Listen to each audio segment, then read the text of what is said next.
وطائفة قد أهمتهم أنفسهم يظنون بالله غير الحق ظن الجاهلية. خۆی گەورە لێرە لەم ئاەتە باسی دوو کۆمەڵ لە مجاهیدانەکە ئەوانەی کە لە بەرەی جەنگەکەن کۆمەڵێکیان کە بۆ خوا ساغ بوونەتەوە خواویستانە بۆ غەزای ئوحد لێ بڕاون.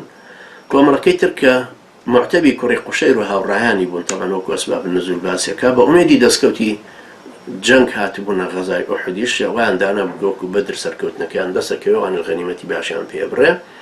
لە باسییان ئافەرمێ ئەو کۆمەڵیان هەر بەرژەوەندی خۆیان پێمە بەست بوون وەکو ئەهلی جاهلیەت گومانی غەیری حەقیان بەخوای پەروەردگارە برد، گومانی غەیری حەقیان بە پێغەمبەری خوای گەورە ئەبرد، بەو پێغەمبەرە کە حەلەقەی وەصلی وحیە، بەو پێغەمبەرە نازدارە عەلەیهی سەڵات وەسەلام کە مژدەی سەرکەوتنەکەی داوە بەڵام شەرتیش نییە سەرکەوتنی ئێستای مسلمانان بێت، سەرکەوتنی دینەکەیە.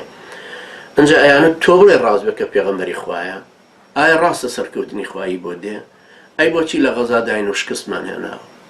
گومانیانە بەرکە بەخوا ئەم دینە بواری سەرکەوتنی لەبەرا نەما، وەکو ئەم زەمانە کە زۆر کەس لەو دیندارە سەطحیانە و لەو ئاعرابانە و لەو بەزیوانە و لەوانەی نەفسیان بەزیوە دەروون بەزیون و غیرەتیان پووەوە بەرامبەر بە ئەهلی کوفر و جاهیلیەت و وازانە سەری دنیامان لێ هاتۆتەوە یەک، دایمە هۆشیان لای ئەوەیە کە ئەڵێ ئێمە چۆن بابە چۆن سەرەکەوین بەسەرەوە هەموو کوفرەیە.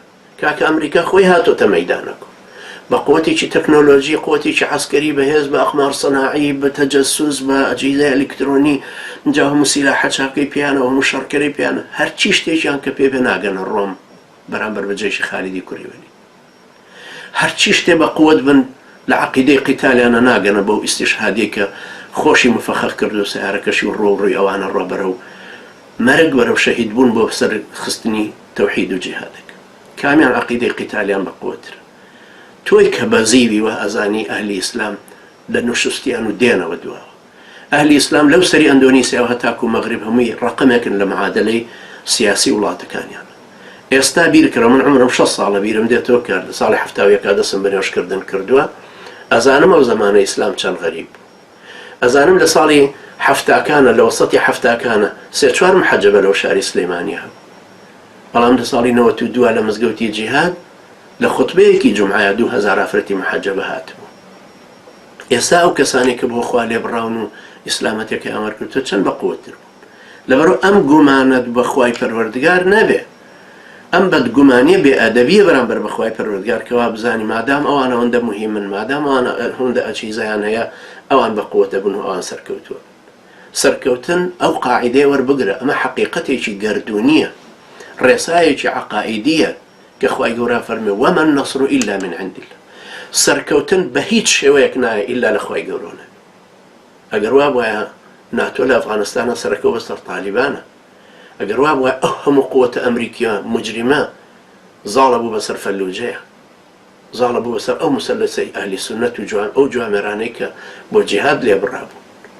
وا مەزانە ئەو نشوستی ئێستا لە کوردستانە بەسەر ئەهلی ئیسلام هاتووە، ئەوە شکستەکەی ئوحودە، بەڵام ڕێسا عەقائیدیەکانت لێ نەگۆڕێ، حەقیقەتی گەردوونیەکەت لێ نەگۆڕێ کە ئەم دینە دینێکی گەردوونیە، ئەم ئەحکامانە ئەحکامێکی گەردوونین، دیدی مسلمان دیدێکی عەقائیدیە.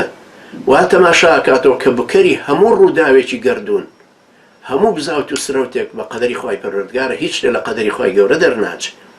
لەبەرەوە پێویستە ئیمان و عەقیدەمان وا بە قووەت بێ هەتاکو هەست پێ بکەین کە گومان پێویستە ڕابین لەسەر گومان باشی.